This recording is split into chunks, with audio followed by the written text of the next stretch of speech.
आइए अब हम लोग डिराइव करेंगे एनर्जी का फॉर्मूला। इलेक्ट्रॉन की एनर्जी किसी भी बोर ऑर्बिट के अंदर कितनी होती है।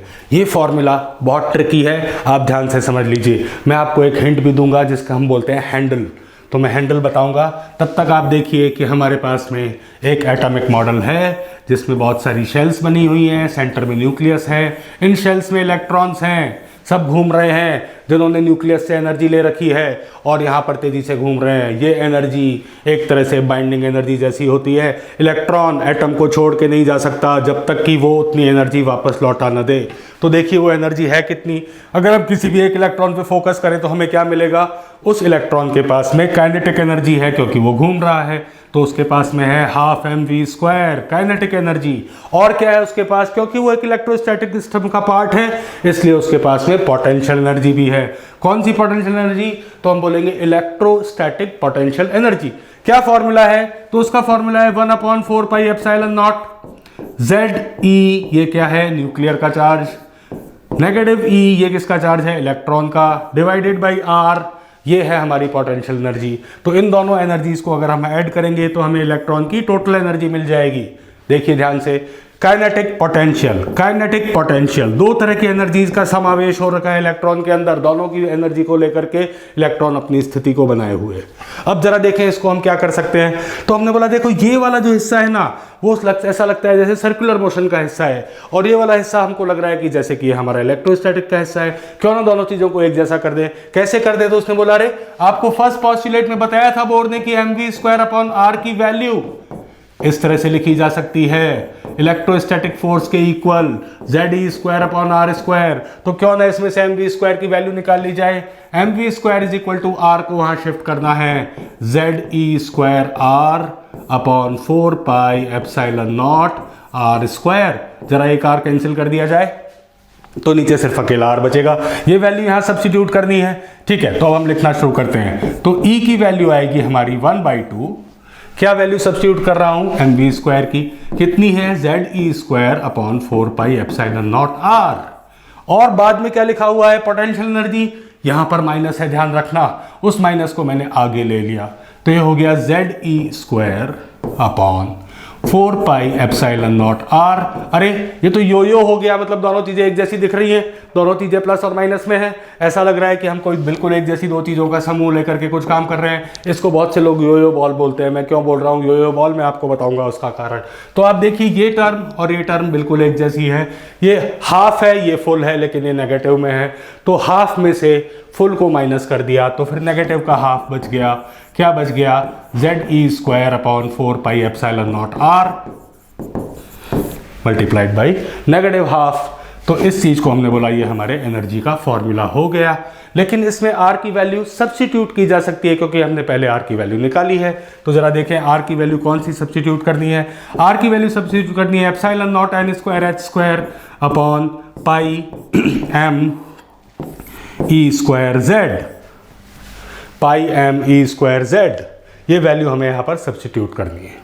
ये वैल्यू हम करने वाले हैं सब्स्टिट्यूट, कहां पर, इस जगह पर। तो हमने लिख दिया E = -12 Ze²4πε0।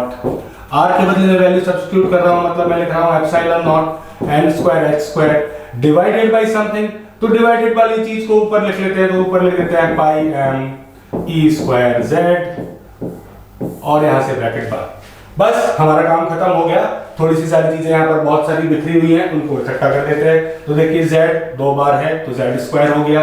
तो हमने फाइनल फॉर्मूला लिखा है इसका Z²E4m और एक है पाई, और ये 2 इस 4 को मल्टीप्लाई करता है तो बनता है 8πε0² तो फिर पाई कैंसिल हो जाता है। We are left with this much value only.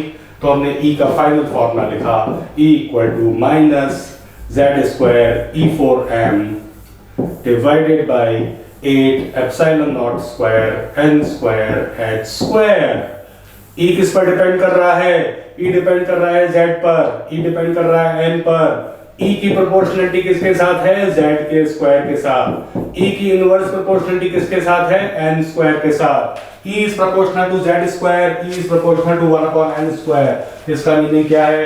इसका मीनिंग ये है कि जैसे जैसे शेल्स की वैल्यू बढ़ेगी, शेल्स का नंबर बढ़ेगा, फर्स्ट सेल से सेकंड सेल, सेकंड से थर्ड, थर्ड से फोर्थ अगर हम कंपेयर करेंगे तो n की वैल्यू बढ़ जाएगी पर E की वैल्यू कम हो जाएगी। हायर लेवल पर जाने पर एनर्जी कम होने लग जाती है। कम होने लग जाती है मींस व्हाट?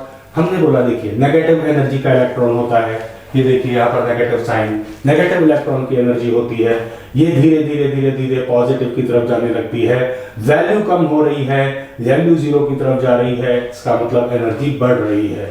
अगर मैं आपको ये बताऊं कि हाइड्रोजन के एटम में फर्स्ट शेल की एनर्जी नेगेटिव 13.6 इलेक्ट्रॉन वोल्ट होती है। कितनी होती है? Negative 13.16 electron volt, negative 13.6 electron volt first shell में। और सेकंड शेल में कितनी होती है? ये तो है फर्स्ट शेल की एनर्जी, सेकंड की है नेगेटिव 3.4 इलेक्ट्रॉन वोल्ट। कम कौन सी है? तो हम बोलेंगे देखिए वैल्यू तो ये कम है, 3.4 इज लेसर देन 13.6, लेकिन उसका मान, उसका मैग्नीट्यूड, उसकी टोटल वैल्यू नंबर लाइन के हिसाब से, नंबर्स के हिसाब से तो नेगेटिव 3.4 बड़ा है नेगेटिव 13.6 से। इसका मतलब एनर्जी बढ़ती है जब हम सेकंड शेल में आते हैं, और यही बात यहां से पता चल रही है।